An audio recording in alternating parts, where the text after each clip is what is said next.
pendidikan yang saya hormati, perkenalkan, saya adalah calon guru penggerak angkatan 10 tahun 2024. Pada kesempatan ini akan membedah atau mensosialisasikan aksi nyata modul 1.4 sebagai salah satu syarat tuntasnya modul 1. Sebelum saya mulai, alangkah adalah kita berdoa menurut agama dan kepercayaan masing-masing. Semoga apa yang saya tularkan atau saya sosialisasikan menjadi ilmu yang bermanfaat baik bagi diri saya sendiri maupun bagi Bapak Ibu guru dan tenaga kependidikan. Berdoa dipersilakan.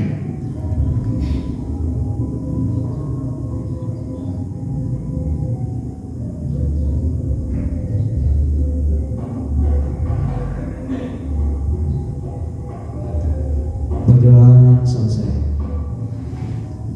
Bapak dan Ibu guru dan tenaga kependidikan yang saya hormati, sebelum saya memulai, dipersilakan kepada perwakilan dari sekolah yang mewakili Bapak Kepala Sekolah untuk mengutarakan sepatah dua kata sambutan. Waktu dan tempat dipersilakan.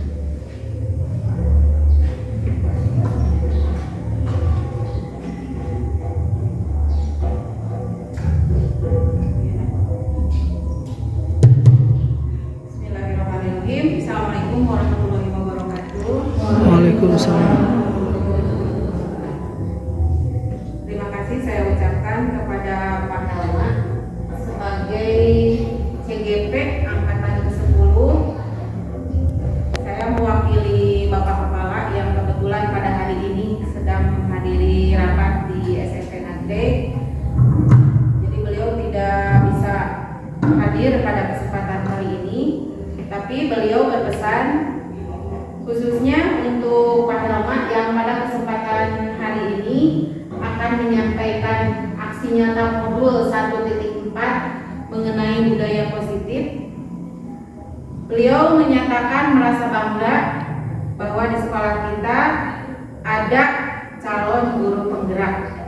Dengan demikian, besar harapan sekolah kita akan bertambah lebih maju sesuai dengan apa yang dicita-citakan seperti yang tercantum dalam visi sekolah kita. Mudah-mudahan apa yang disampaikan oleh Pak Helma nanti dibagikan kepada kita akan membawa manfaat bagi kita khususnya, umumnya untuk sekolah kita tercinta. Mungkin hanya itu yang bisa saya sampaikan. Terima kasih.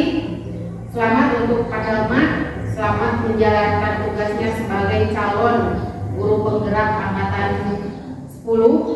Semoga mendapat kelancaran, sukses sampai akhir. Wabillahi taufiq wal hidayah. Assalamualaikum warahmatullahi wabarakatuh. Waalaikumsalam.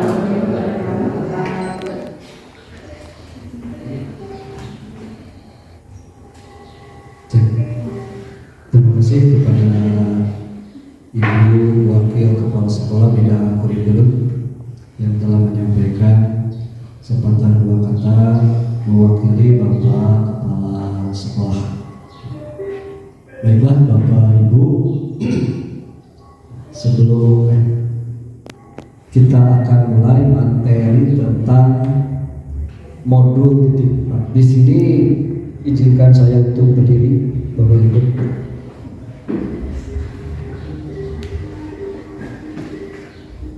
Mohon maaf, ini bisa terlihat ya? Modul 1.4 A6 tentang aksi nyata. Aksi nyata modul 1.4. budaya positif. Seperti apa yang dijadikan di dalam moto kami di calon guru penggerak. Guru penggerak itu memiliki moto yaitu tergerak, gerak, dan menggerakkan. Ya, tergerak artinya kemudian dia mulai bergerak untuk menjadikan dirinya menjadi guru yang benar. Kemudian menggerakkan itu kita mencari teman lain untuk diajak bergabung di guru penggerak. Bapak Ibu, pada budaya positif ini ada beberapa materi yang akan saya sampaikan. Yang pertama yaitu perubahan paradigma belajar. Yang kedua, disiplin positif. Kemudian yang ketiga, motivasi perilaku manusia. Yang keempat, keyakinan kelas, kebutuhan dasar, posisi kontrol restitusi, dan segitiga restitusi. Nah, nanti pada perjalanannya saya memberikan materi. Seandainya ada hal yang mungkin mengganjal atau yang kurang dimengerti, bisa ditanyakan atau bisa raise hand, ajukan tangan. Ya. Mudah-mudahan dengan materi yang saya sampaikan ini lebih dipahami. Ya. Bapak Ibu, latar belakang dari pembuatan modul ini atau pengembangan modul ini adalah, di sini mohon maaf saya bisa bacakan bahwa SMP 3 Pangalengan itu telah mengambil langkah inovatif dalam meningkatkan lingkungan belajar melalui penerapan budaya positif dan segitiga restitusi. Inisiatif ini dipimpin oleh para guru penggerak yang berkomitmen untuk menciptakan suasana belajar yang kondusif dan mendukung perkembangan karakter siswa. Budaya positif adalah pendekatan, pengertiannya adalah budaya positif ini adalah pendekatan menekankan pentingnya membangun hubungan yang saling menghormati dan mendukung antar siswa, guru, dan seluruh komunitas sekolah. Jadi latar belakang adanya budaya positif ini adalah yaitu pentingnya membangun hubungan yang paling baik, paling baik. Sebetulnya Bapak Ibu, budaya positif ini kalau di aplikasi pada sehari-hari itu sudah dilakukan, hanya kita tidak tahu apakah ini budaya positif atau bukan. Ya, apa yang mungkin nanti diterangkan oleh saya itu bisa saja telah dilakukan oleh Bapak Ibu, tapi Bapak Ibu tidak tahu ini teori apa, ini masuknya restitusi segitiga restitusi atau bukan. Ya, tuh. Justru malah saya juga tertarik untuk mengembangkan, ternyata ada yang baru, hal-hal yang baru dari budaya positif ini. Ya, kita mulai ke perubahan paradigma belajar. Ya. Nah, menurut Stephen R. Covey, ya, dalam bukunya Principle Centered Leadership pada dalam bukunya yang terbit tahun 1991 mengatakan bila kita ingin membuat kemajuan perlahan sedikit-sedikit, ubahlah sikap atau perilaku Anda. Namun bila kita ingin memperbaiki cara utama kita, maka kita perlu mengubah kerangka acuan kita. Ubahlah bagaimana Anda melihat dunia, bagaimana Anda berpikir tentang manusia. Ubahlah paradigma Anda, skema pemahaman dan menjelaskan aspek-aspek tertentu tentang realitas. Sebetulnya kalau boleh diterjemahkan secara kasar, kalau kita ingin berubah, maka berubah diri kita sendiri. Ya, tuh. Nah, Tuhan tidak akan merubah diri kita kalau kita tidak berniat untuk merubahnya. Tuh, intinya seperti itu. Tapi karena mungkin orang-orang ini kan yang membuatnya bukan tidak mendalami Quran secara kafah. Itu kan maksudnya. Nah, ini dalam stimulus respon dan teori kontrol menurut teori bukan menurut praktek. Tapi pada kenyataan mungkin kita tahu, tadi saya di awal bilang bahwa yang namanya kita mungkin sudah melaksanakan ini, ya mungkin melaksanakan, tapi kita tidak tahu. Kita ambil stimulus responnya, realitas yang kebutuhan kita sama. Mungkin nggak kebutuhan kita sama? Saya butuh uang, saya butuh makan, saya butuh pakaian, sama nggak? Ya.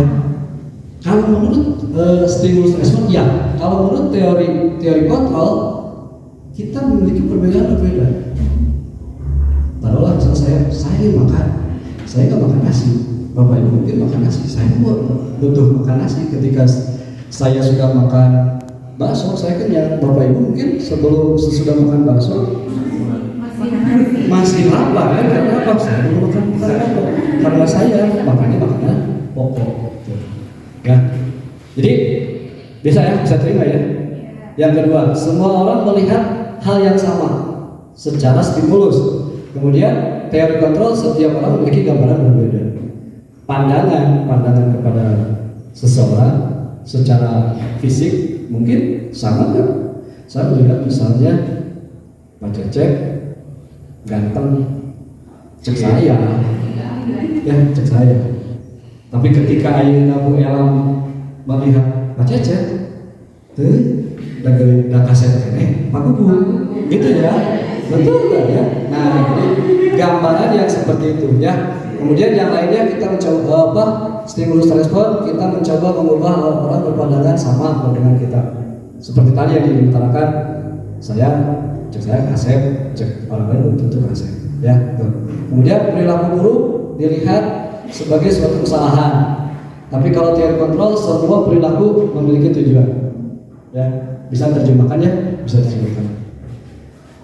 Oke, kemudian kita lanjut. Saya bisa mengontrol orang lain. Apakah kita bisa mengontrol orang lain? Belum tentu ya.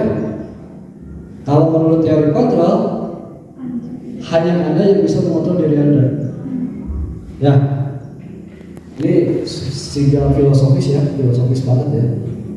Bisa diterjemahkan dengan ilmu ya. Ilmu yang tinggi. Saya mah bisa. Saya bisa mengontrol orang lain, Anda tidak bisa mengontrol orang lain. Kemudian pemaksaan Anda pada saat rujukan gagal. Kemudian kolaborasi konsensus menciptakan pilihan baru. Model berpikir menang atau kalah. Win-win solution ya. Tidak.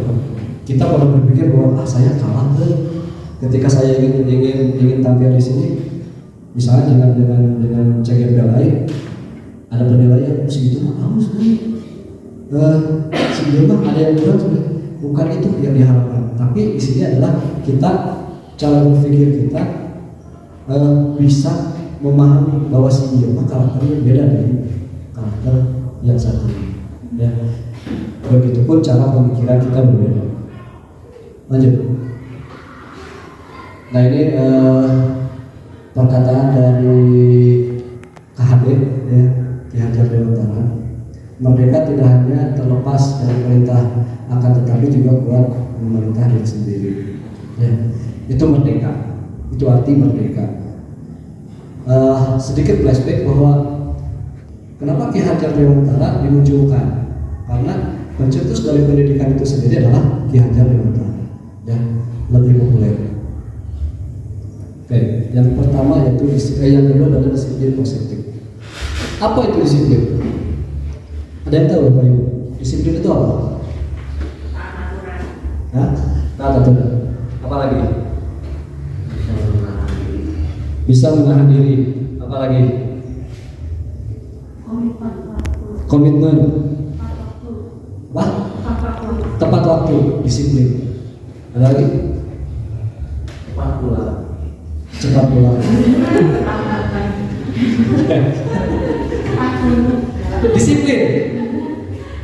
Disiplin. Ada perasaan kaku ya? Ada perasaan takut ya? Ada nggak? Kalau kita disiplin, ulang siang telat ya. Karena kita sudah mulai disiplin ya, ada perasaan takut. Nah, menurut Ki Hajar Dewantara, ya, oh sorry, lagi. Nah, menurut Ki Hajar Dewantara dan Dayan Gesol, ya Gesol, Gosen, mengartikan disiplin itu sebagai kontrol diri, yaitu belajar untuk kontrol diri agar dapat mencapai suatu tujuan mulia. Tujuan mulia di sini mengacu pada nilai-nilai atau prinsip mulia yang dianut seseorang. Kita namakan sebagai virtus, nilai-nilai kebajikan.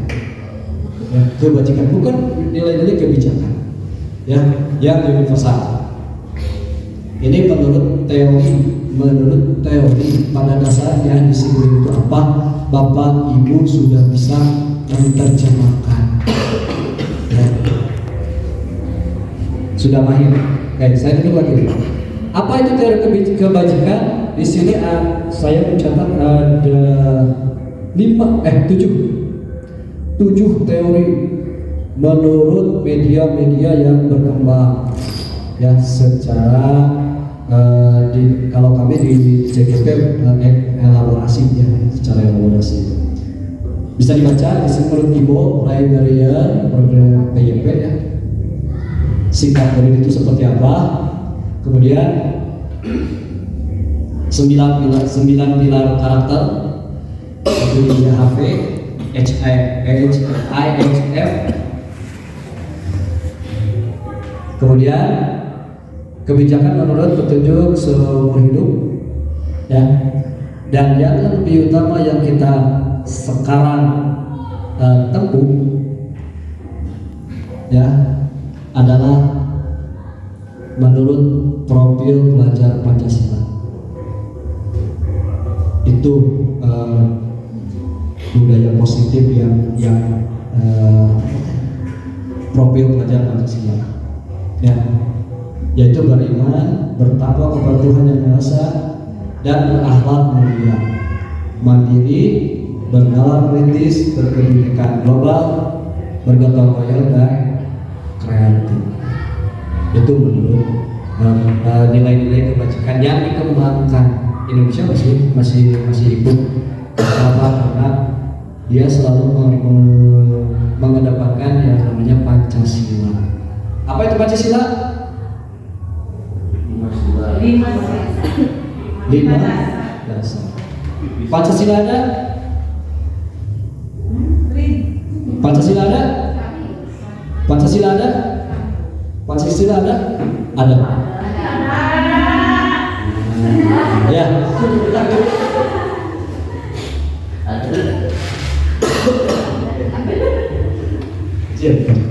Ya, motivasi perilaku manusia. Perilaku kelakuan manusia. Ya. Mari kita renungkan. Ada renungan. Tanya kepada diri kita, hanya kita yang menjawab, hati kita yang menjawab. Bagaimana kita berperilaku? Mengapa kita melakukan segala sesuatu? Apa kita melakukan sesuatu karena adanya dorongan dari lingkungan atau ada dorongan yang lain? Terkadang kita melihat sesuatu itu karena kita menghindari rasa sakit, ketidaknyamanan. Terkadang kita juga melakukan sesuatu untuk mendapatkan apa yang kita mau.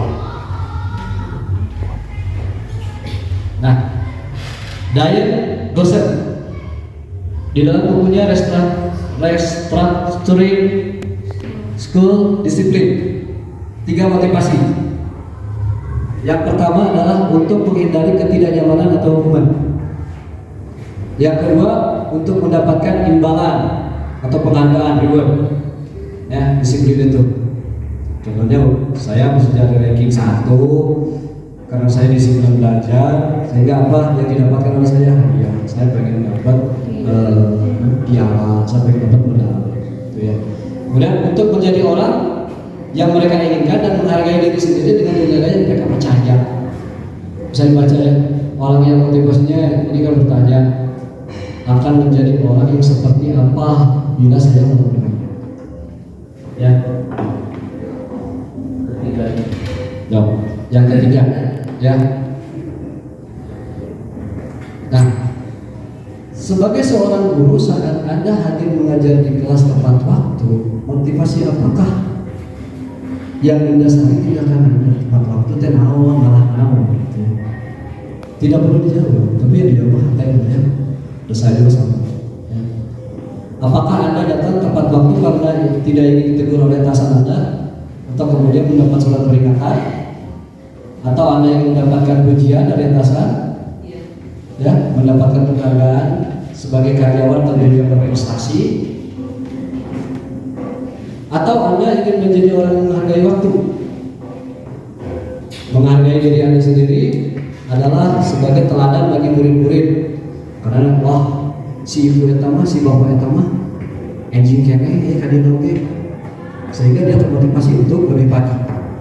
Ya, mana kayak motivasi yang membuat paling kuat berdasarkan tindakan? Ya udah dihantar, tidak perlu di saya datang kerja teh ya bedah lapar ya. Bila di sekolah Anda tidak ada peraturan yang mengharuskan guru datang tepat waktu dan tidak ada surat teguran bagi guru yang datang terlambat dan tidak ada atasan yang menguji, apakah Anda akan tetap datang pada tepat waktu? Ya, seperti yang kita laksanakan kan. Ini jawabannya jawaban klasik ya. Silakan aja itu dijawab diri sendiri ya. Strategi apa selama ini yang Anda terapkan untuk menanamkan disiplin positif? Ya, kita kan disiplin positif ya, positif bukan disiplin negatif. Ya. Dari kebajikan apa yang Anda berusaha tanamkan pada murid-murid Anda di kelas sekolah Anda? Nah, ada hukum, ada konsekuensi, ada restitusi. Dalam menjalankan peraturan atau keyakinan kelas sekolah, bila mana ada sesuatu pelanggaran itu sesuatu harus dilakukan. Untuk itu kita perlu tinjau ulang tindakan peraturan atau keyakinan kelas. Bapak Ibu di kelas ketika masuk, Bapak Ibu guru ketika masuk ke kelas pertama pembelajaran, apa yang Bapak Ibu laksanakan? Catat kehadiran, perkenalan, apa lagi? 3S. Apa itu 3S Pak? Senyum, senyum, sapa. Nah,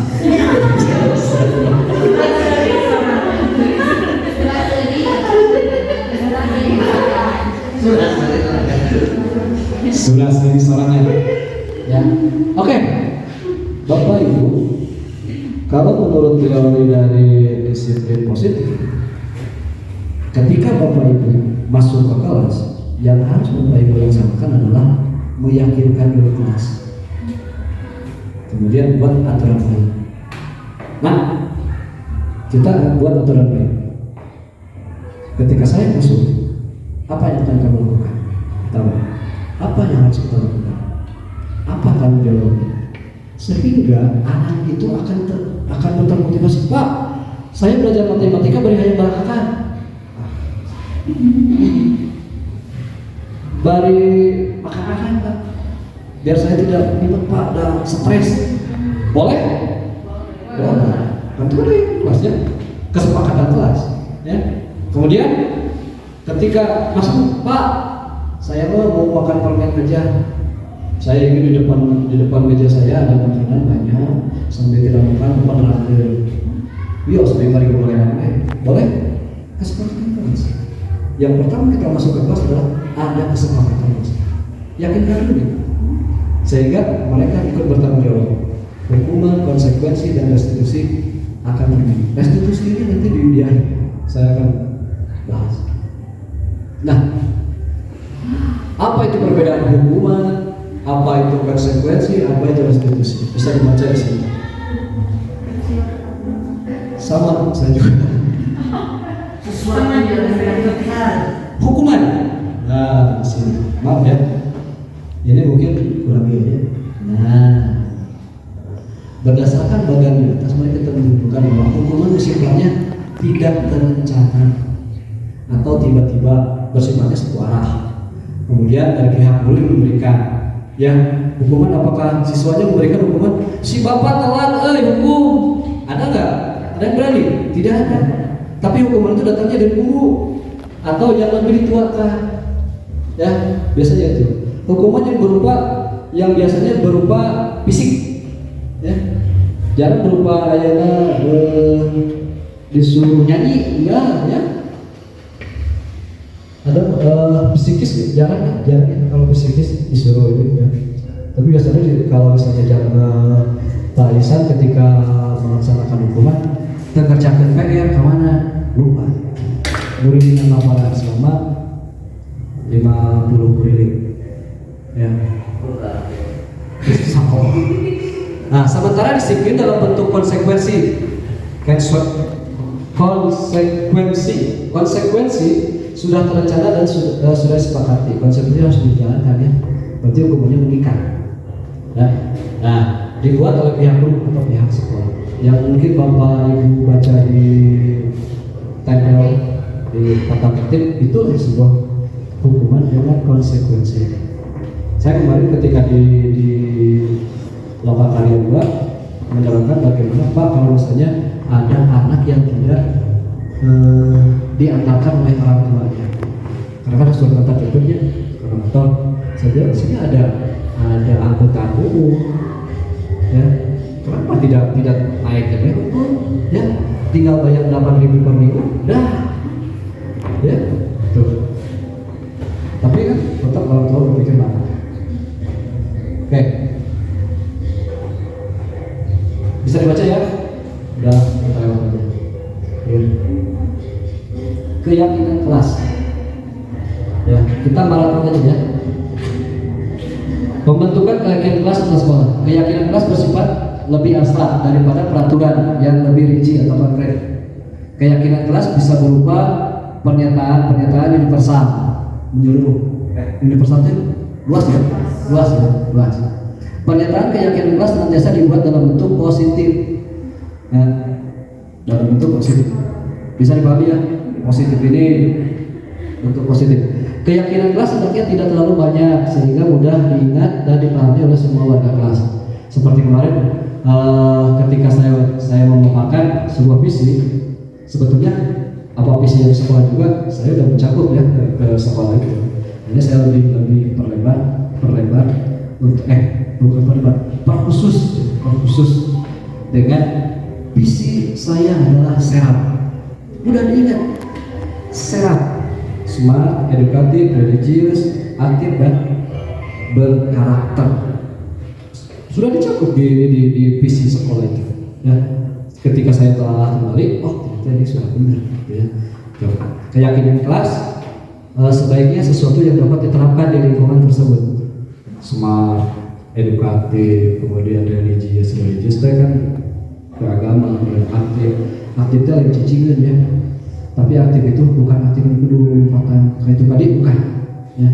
Aktif dalam budaya berpikir dia luas, kemudian dia berpikiran lebih modern ya, lebih modern global ya. Semua warga kelas hendaknya ikut berkontribusi dalam pembuatan keyakinan kelas ya. Itu tadi keyakinan kelasnya bulan tadi di awal di pertengahan saya bilang bahwa keyakinan kelas yang dibuat dengan bersama dengan anak. Bersedia meninjau kembali keyakinan kelas dari waktu ke waktu.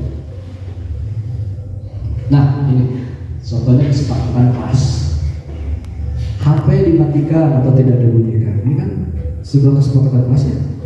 Yang kedua, mengikuti kegiatan dengan aktif, saling menghargai saat berbicara, menjaga kebersihan diri. Itu adalah kesepakatan kelas ya. Ketika kesepakatan kelas itu dilanggar, otomatis kan yang di kelas itu yang akan melaksanakan hukumannya atau konsekuensinya ya. Kalau saya ketika masuk di kelas, Bapak Ibu, pertama saya mah ada asuh 2 kali, udah ya jangan harapkan ya, jangan harap bisa menilai seperti itu. Apa gitu kesepakatan kelas atau hukuman atau konsekuensi? Hah? Kalau melanggar berarti hukuman atau konsekuensi. Itu hukuman atau konsekuensi atau kesepakatan kelas?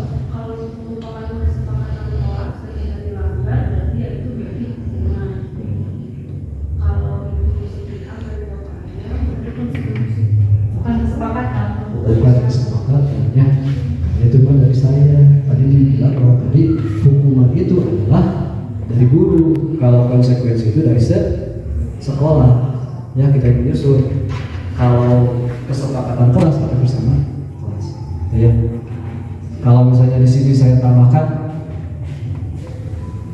boleh bawa makanan ketika jam pelajaran saja. Jam pelajaran saja, boleh? Kesepakatan kelas ya, bukan? Ya. Tapi saya bilang boleh makan permen, tapi permen karet itu benar. Apakah itu kesepakatan kelas atau konsekuensi atau hukum? Hah? Dari sini. Ya, itu berupa. Ya, hari ini bisa dipahami ya, konsekuensi, kemudian hukuman dan kesepakatan kelas. Sedikit ya, ilmu metodologi ya. Apa lima kebutuhan dasar manusia? Ada yang tahu? Sandang, pangan, papan, balik kebutuhan primer, sekunder dan tersier. Menurut bukan sempurna bekas sebenarnya, ya. Oke, nah ini ada lingkarannya. 5 kebutuhan dasar manusia. Yang pertama yaitu untuk bertahan hidup. Apa saja? Ada kesenangan, betul nggak ada kesenangan? Bapak ibu ketika ke sekolah lamun teu ieu lamun bahasa Sunda. Saya lamun misalnya nyaman hate, apakah akan ke sekolah? Sekolah. Hah? Saya tidak akan memaksakan Bapak ibu. Karena saya timbulnya dari hati kesenangan. Kalau saya tidak nyaman ke sekolah, saya khawatir ketika di jalan bisa dijaga ya, nanti kosewaan yang akhirnya berakibat saya udah tenang hati, sehingga kita menemukan kesenangan. Kemudian ada penguasaan. Apa itu penguasaan? Penguasaan di sini adalah penguasaan diri, ya, penguasaan diri. Kemudian kasih sayang dan rasa diterima.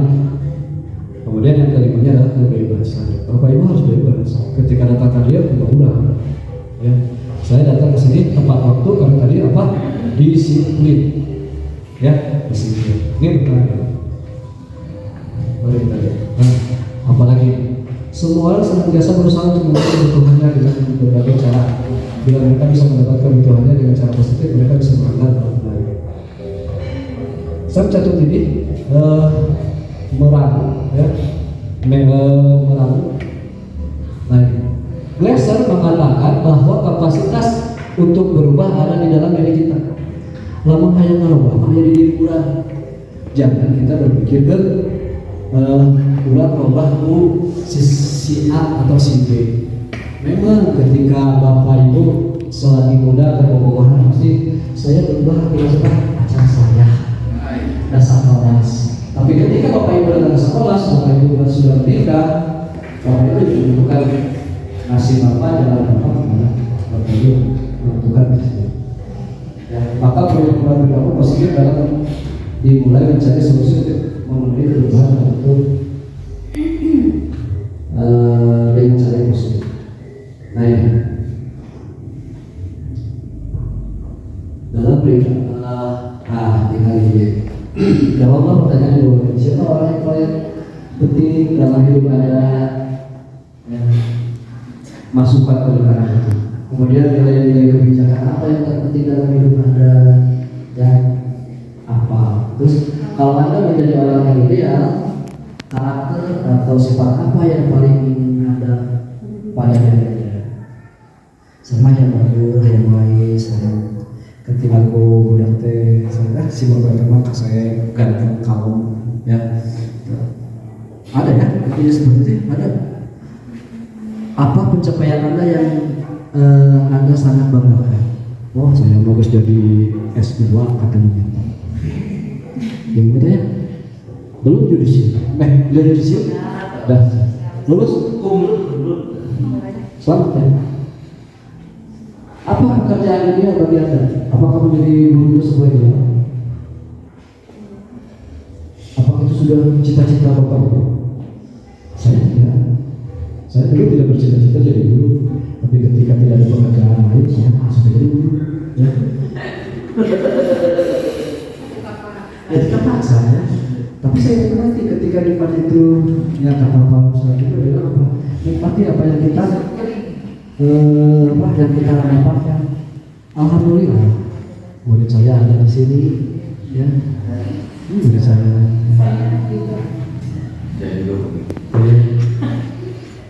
Beliau merasakan bagaimana kiprah saya di ngajar nyarekan, kemudian apa bangun, ya.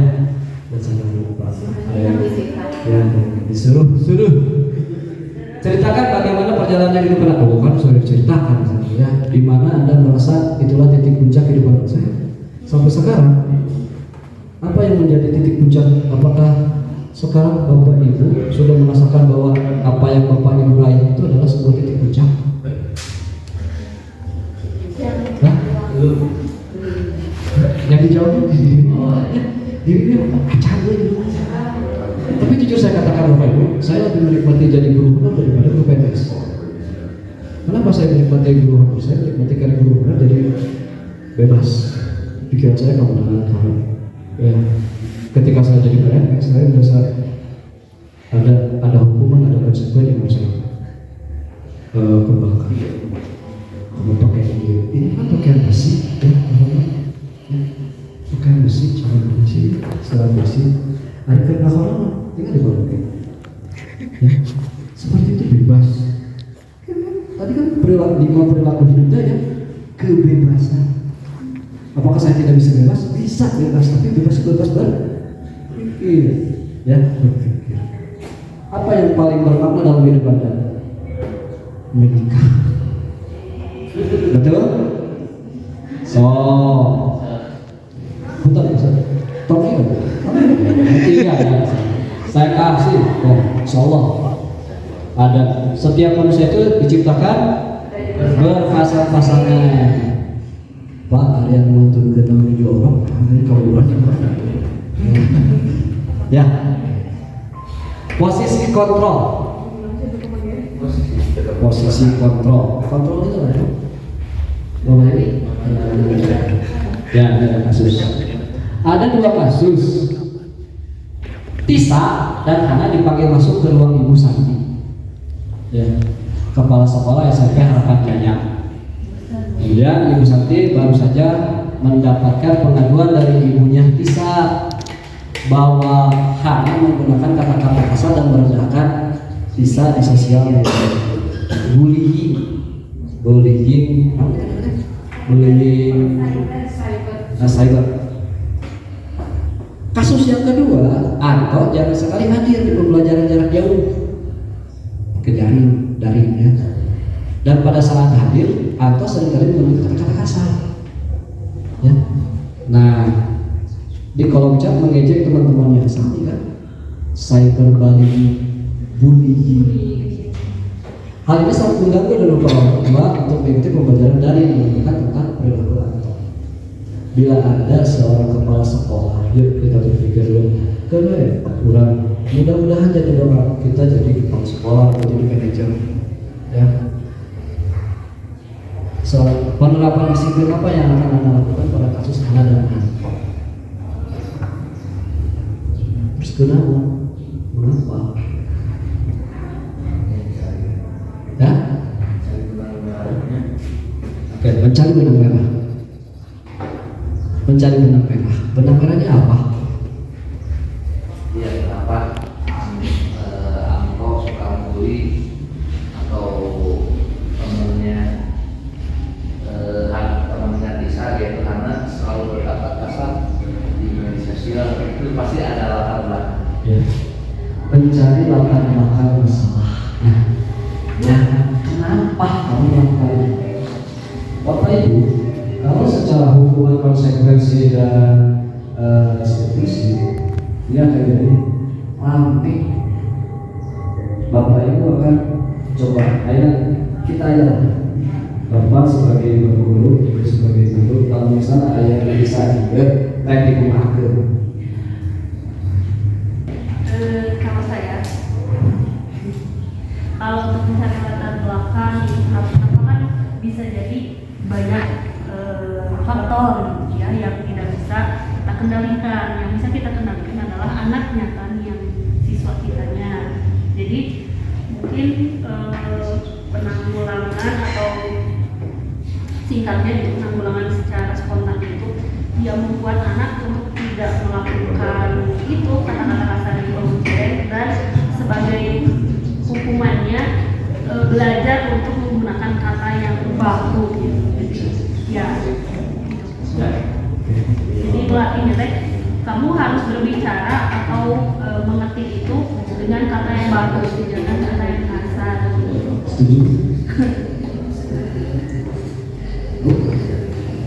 Kalau menurut saya sebelum hukum ataupun menjudge anak tersebut, kita cari dulu, kita tanya dulu apa alasannya anak tersebut melakukan hal itu, mencari masalahnya itu sebetulnya di sebelah mana, baru mencari solusi. Perlu dihukum nggak? Ya kalau misalkan melanggar aturan itu bisa dihukum. Apakah yang dilakukan oleh Tisa itu betul? Salah, tapi sebelum menyalahkan itu alasannya melakukan itu kenapa? Habis. Apakah saya Bapak Ibu pemikiran Bapak Ibu itu kalau saya simpulkan sudah masuk di segitiga restitusi. Perlu nggak sih bisa dikeluarkan? Hah? Di dalam segitiga restitusi tidak ada yang namanya kalah, menang kalah, tapi menang. Jadi solusi seperti apa? Oke, kita lihat ya. Posisi kontrol. Nah, ada 5 posisi kontrol. Yang pertama sebagai penghukum, yang kedua adalah pembuat rasa bersalah, kemudian teman, pemantau, dan manajer. Ini dilaksanakan dalam ada diri kita.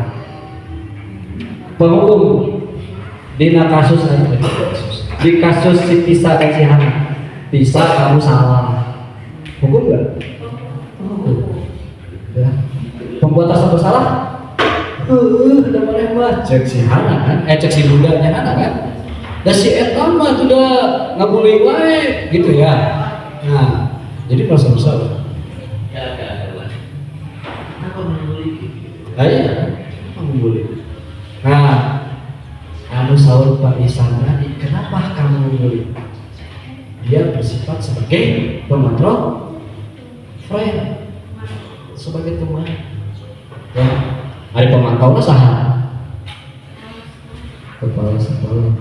Siapa yang jadi manajer? Kepala sekolah.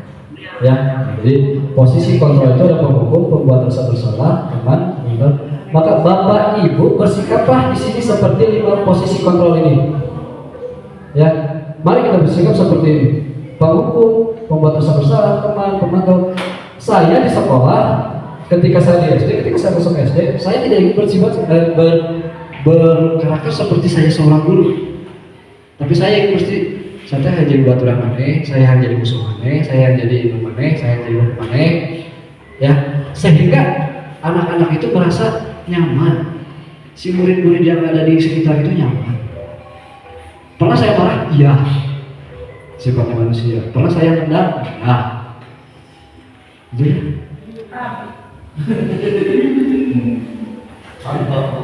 coba. Betul, itu udah laki.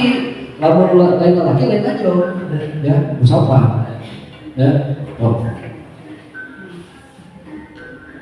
Penghukum, nah ini kasusnya seperti apa?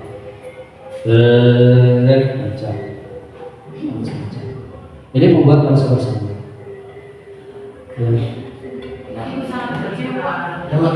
Ya, pemantau, manajer. Iya, weh, tinggal 5 posisi kontrol. Ini bagannya. Identitas gagal. Kemudian ada identitas berhasil atau sukses. Identitas berhasil atau sukses. Kontrol diri, kontrol luar, kemudian kontrol dari luar. Ketika sebagai penghukum, ibu berbuat, guru berbuat menghadiri ya hukuman ya. Kemudian merasa bersalah. Ya, aku dia mau ya.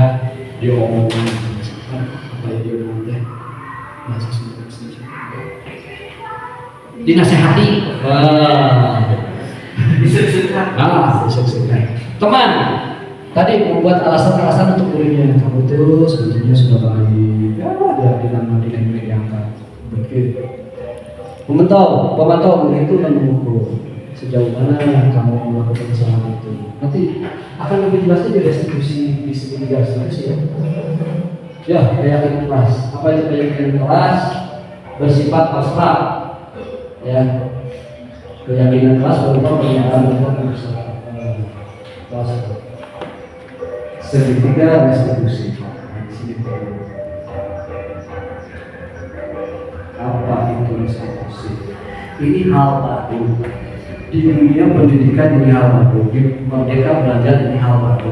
Ya, karena yang kita lebih kenal tadi kata saya hukuman dan konsekuensi. Nah itu restitusi adalah proses menciptakan kondisi bagi murid untuk memperbaiki kesalahan mereka sehingga mereka bisa kembali ke dalam kelompok mereka dengan karakter yang lebih kuat. Ini tidak menyalahkan. Anu tadi teh win-win solution, diberikan sebuah motivasi. Kalau kamu sudah berbuat seperti itu, apakah kamu betul atau salah? Jadi bukan guru yang menjudge kamu salah, tapi dianya yang mengakui, gitu ya. Restitusi adalah proses kolaborasi yang mengajarkan murid untuk mencari solusi untuk masalah dan membantu murid berpikir tentang orang seperti apa yang mereka inginkan, bagaimana yang mereka inginkan. Kata si Carlson Gosen, ya tadi si Gosen ya. Nah, tahapan restitusi seperti ini. Pertama, menstabilkan identitas atau stabil identity, identity. Ya, kita semua akan melakukan memperbaiki. Nah, biasanya mengangkat deh, gitu ya, mengangkat. Kemudian validasi tindakan yang salah, memvalidasi. Apakah yang kamu lakukan itu benar? Itu validasi. Jadi tahu semua. Sehingga tepat. Nah, ketika dia mengaku seperti itu, maka dia akan itu sebagai memvalidasi. Semua perilaku memiliki alasan. Terus menanyakan keyakinan, ya keyakinan kelas, ya keyakinan tadi. Ada aturan itu? Tidak, ya gitu. Dan semua memiliki motivasi dia betul. Kenapa sebut restitusi? Di sini ada segitiga restitusinya seperti ini. Jalan terakhir. Menstabilkan identitas, kemudian memvalidasi tindakan yang salah dan menanyakan keyakinan, itu segitiga restitusi. Menstabilkan, seperti orang pasti pernah melakukan kesalahan. Misalnya, saya mencontoh ketika dia mabang. Ya, siapa ini? Saya kebetulan tadi video di video banyak ya, ada videonya. Saya lupa ya.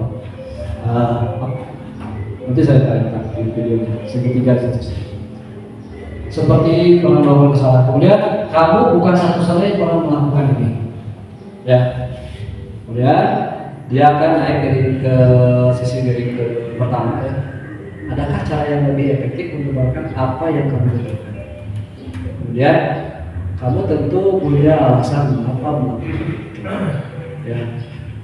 Kemudian keyakinan kelasnya apa yang telah kita sepakati tadi ya. Kemudian kamu ingin menjadi orang yang seperti apa? Kita lihat kasus. Seorang siswa tidak berada di kelas ketika pembelajaran berlangsung. Ternyata setelah siswa tersebut berada di kantin ketika jam pelajaran. Menurut segitiga restitusi itu mahal. Pertama, tadi nonton deh, menstabilkan identitas. Menstabilkan identitas itu mahal. Jadi stabil. Ya, stabil. Meyakinkan. Ada jangan ke anaknya ditanya anak murid misalkan ya, terus kewajiban murid apa? Anu misalkan sekarang bagaimana? Alasannya gimana? Nah, memanggil siswa kemudian yang melanggar, kemudian mengkonfirmasi tindakannya adalah sebuah kesalahan. Pembicaraan. Bapak benar kemarin kamu tidak ada di kelas ya? kamu kemana? Kemudian nerangkan dia, Pak, abi mah aman Pak, ke kantin Pak, ya apa tuh. Nah, terus dia Instagram kan, Instagram dia dikasih, ya. Kemudian memvalidasi tindakan yang salah. Nah, bet kadinya, nah bet ke kantin. Kenapa kamu ke kantin? Lapar. Terus mengapa kamu itu lapar? Nah, jadi kita setiap manusia juga memiliki apa? Kesalahan. Itu harus memiliki kesalahan. Jadi orang teh, ada mana masalah atau udah lapar mah tuh, udah melatih mah, sarapan bola.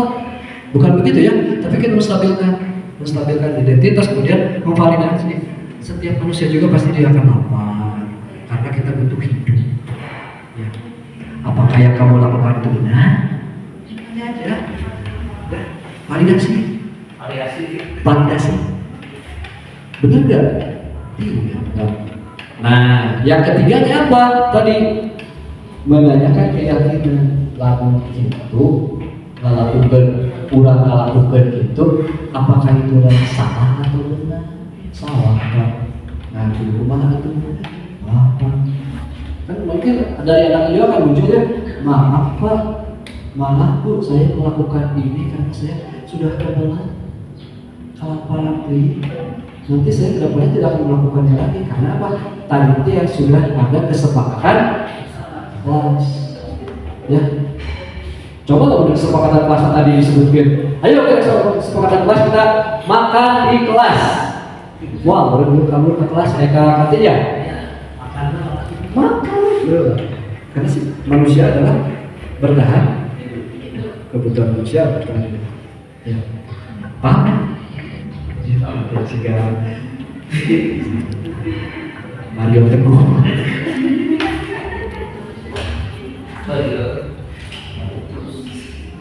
Nah, itu yang terakhir adalah Bapak Ibu. Apa yang tadi diutarakan oleh saya sebagai selaku calon penggerak itu adalah sebuah gambaran. Kalau apakah saya nanti sebagai guru penggerak kalau misalnya sudah jadi guru penggerak akan seperti ini? Belum tentu, karena itu kan disesuaikan dengan saya ketika jadi guru penggerak. Saya malah paksakan menangani dari saya dibenci Bapak Ibu, ya saya kan lebih benci. Mendingan yang jadi kiai saya jadi rakyat daripada saya jadi manajer atau jadi pemimpinnya. Mendingan jadi pemimpin diri sendiri daripada kita memimpin orang lain. Ya, mendingan nyaman lah, ada kebebasan, ada kesenangan, ya. Ada penghargaan diri sendiri, ya, daripada jadi manajer. Sehingga saya tidak bercita-cita ingin jadi kepala sekolah atau jadi pengawas, hanya kepala dinas.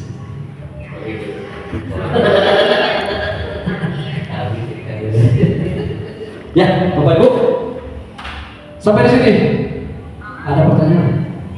Kalau tidak ada, mohon. Kalau ada saya. Ya. Balik saya. Wah, ya, Bapak Isa dulu. Ini kan yang tadi dijelaskan itu sangat berkesan ya menurut saya. Kalau diterapkan di sekolah, insya Allah anak itu akan menurut mentaati peraturan, tidak akan menjadi masalah yang besar seperti itu. Tapi bagaimana kalau misalkan yang tadi dijelaskan itu diterapkan di umum, ya, maksudnya di masyarakat. Pasti di masyarakat kalau belum paham teorinya, gitu kan ya, merasa susah, gitu kan ya. Tapi kalau misalkan bagian belum paham, justru akan jadi dilema juga. Gimana? Seperti itu. Ya, langsung kalau ada pertanyaan dulu. Langsung. Oke, saya langsung. Pak, yang namanya aturan hukum dan prosedur itu ada di masyarakat dan di sekolah. Yang kita lakukan adalah sebagai di sekolah. Kenapa? Karena jika bahan ke masyarakat itu adalah sekolah. Ya, kita bapak ibu di sini adalah orang-orang intelek. Ketika bapak ibu berada di masyarakat, maka intelektualitas itulah yang kita munculkan, bukan kita mengikuti masyarakat. Sama sih contoh. Ketika saya di SD menjadi seorang operator, ada bahasa. Ketika saya membuat surat, ada bahasa diberitahukan dengan sangat. Ada tiga kalimat di seorang intelektualitas, maknanya apa? Diberitahukan dengan sangat. Kalau kita berpikir sebagai orang intelek, maka hilangkan dengan sangatnya. Diberitahukan bahwa, jadi tidak menyadar bahasa Sunda atau bahasa Indonesia. Saya pernah diajarkan oleh guru saya, guru sekaligus juga di pimpinan saya pada saat itu guru kepala. Saya diajarkan, Pak Helma, ketika kamu menyusun kalimat, bukan bahasa Sunda di Indonesia, karena itu masyarakat, itu bahasa masyarakat. Kita masalah intelektual. Ya, berubah. Baik. Jadi kita sebagai guru, sebagai tenaga pendidik, alangkah baiknya kita di masyarakat juga kita ada perbedaan lahirnya. Bukan berarti kita membedakan ya, tapi dalam segi berpikir. Boleh sih, ya. Apakah kamu kalau bapak bisa mengerti tentang segitiga restitusi, silakan aja. Bapak-bapak di Bang RW, ayo udah belajar segitiga restitusi. Cara kita antara narona begini, dia tidak naik KRW. Boleh Pak. Begitu pun di dunia pendidikan Pak. Kemarin kita jadi pembahasan adalah Pak, segitiga restitusi ini berlaku nggak untuk kepala sekolah guru yang tidak rajin? Sekiranya bisa Pak, kosong aja, berlaku saja, ya. Kalau ada SP3, SP2, SP3, SP4 kalau gitu ya. Jadi kemarin jadi polemik di ini ya, memang saya sarankan bahwa bisa kalau kita menggunakan intelektualitas kita di dunia masyarakat. Ada lagi? Oke. Silakan Bu. Ya, bismillahirrahmanirrahim. Assalamualaikum warahmatullahi wabarakatuh. Perkenalkan, nama saya Mita Rasulani. Di sini saya tertarik dengan segitiga restitusi, di mana restitusi itu merupakan proses membantu siswa untuk memperbaiki kesalahan mereka agar bisa kembali dengan karakter yang lebih kuat. Berarti kan yang lebih kuat di sini itu harus lebih baik dari sebelumnya, dari awalnya. Kemudian tadi Bapak juga menyebutkan kalau misalkan dalam segitiga restitusi itu yang kita inginkan itu adalah win-win solution. Jadi tidak ada yang namanya siswa misalkan dikeluarkan atau dan lain-lain. Strategi yang tadi Bapak ucapkan atau yang Bapak sampaikan itu ada 3. Dipaparkan juga dengan contoh kasusnya. Tetapi memang kalau misalkan yang Bapak paparkan itu sangat simpel ya Pak. Jadi seakan-akan siswa itu dengan memperoleh 3 tahap strategi tersebut akan menjadi lebih baik. Tetapi pada kenyataannya kita di sekolah kita saja, terkadang siswa itu saat kita ajak ngobrol ataupun misalkan kita mengidentifikasi identitasnya, banyak yang berbohong gitu. Nah, yang saya tanyakan di sini, bagaimana cara menerapkan segitiga restitusi yang lebih baik, kemudian memanajemennya itu seperti apa gitu, supaya guru itu tahu kalau siswa itu memang akan berubah menjadi baik, bukan malah kenapa jangan ditaruh simpul misalkan atau kenapa cuman ku ibu oke cuman dinasehati secara laun gitu, apa sih namanya teh, tidak diperingati secara keras gitu maksudnya ya. Nah, bagaimana itu caranya supaya kita tahu kalau segitiga restitusi itu sudah kita terapkan terhadap siswa dengan baik. Itu mungkin dari saya. Terima kasih. Wassalamualaikum warahmatullahi wabarakatuh. Waalaikumsalam. sangat menarik. Memang kejadian ya. Karena memang di kenyataannya akan seperti itu. Siapa mau bohong, cek rencana ya kasus, tapi kita mau ajak kalau aja itu dah sama kata teman kata guru datus dibantosan tidak saya oke tapi kita bagaimana kan bahwa kita sudah menerapkan segitiga restitusi itu ya. Bapak Ibu, ada yang bisa menanggapi? Sebelum saya menjawab, ada yang bisa menanggapi? Kasusnya seperti itu. Jadi bagaimana kita apakah yang kita lakukan itu sudah melaksanakan segitiga restitusi seperti apa gitu? Itu ya, seperti apa? Maka, ayah, Bu. Mana Pak? Nah, ya, guru BK. Saya tadi katakan memang selalu ada masalahnya seperti menghadapi siswa yang suka berbohong terus pintar ya. Jadi orang yang berbohong itu punya kecerdasan yang lebih daripada teman-temannya ya.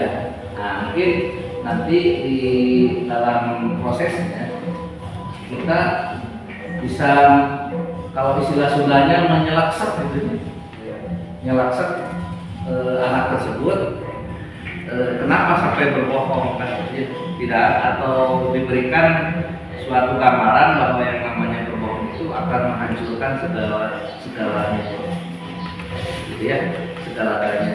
Jadi kita nggak apa-apa, biarkan aja anak itu berbohong, tapi kita berikan bahwa yang namanya berbohong itu akan ada akibatnya yang lebih fatal lagi. Jadi maka tahu ohnya gini-gini, dan nanti juga mungkin bisa jaga ketika kita tadi yang segitiga jadi menstabilkan identitas, ada kalanya kita juga harus sedikit ngagos ya. Ngagos sedikit itu bukan berarti marah yang sebenarnya, tetapi dibuat-buat semacam drama gitu. Tetapi kita mencoba meyakinkannya bagaimana anak tersebut bahwa dia itu merasa bersalah. Itu begitu Pak.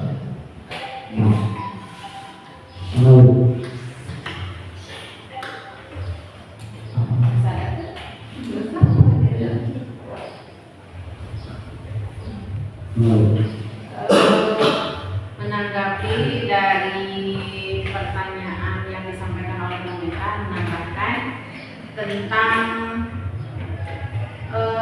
melihat kondisi siswa dalam memperbaiki kesalahannya. Sebenarnya yang sudah kita lakukan dalam kegiatan pembelajaran baik di luar maupun di dalam kelas,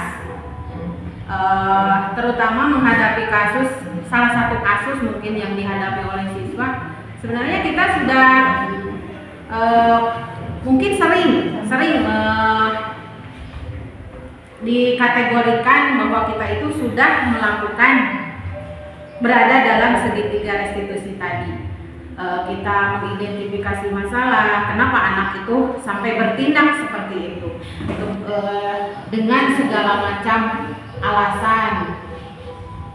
Sekalipun kesalahan tersebut ya, yang namanya kesalahan tetap salah, apapun alasannya. Tapi di balik kesalahan yang dilakukan oleh anak, kita sebagai pendidik pastinya akan lebih mempunyai pemikiran yang lebih bijak mengapa anak melakukan kesalahan tersebut. Dan selanjutnya kan kita mencari solusi mengapa anak melakukan kesalahan tersebut, kemudian penyelesaiannya bagaimana.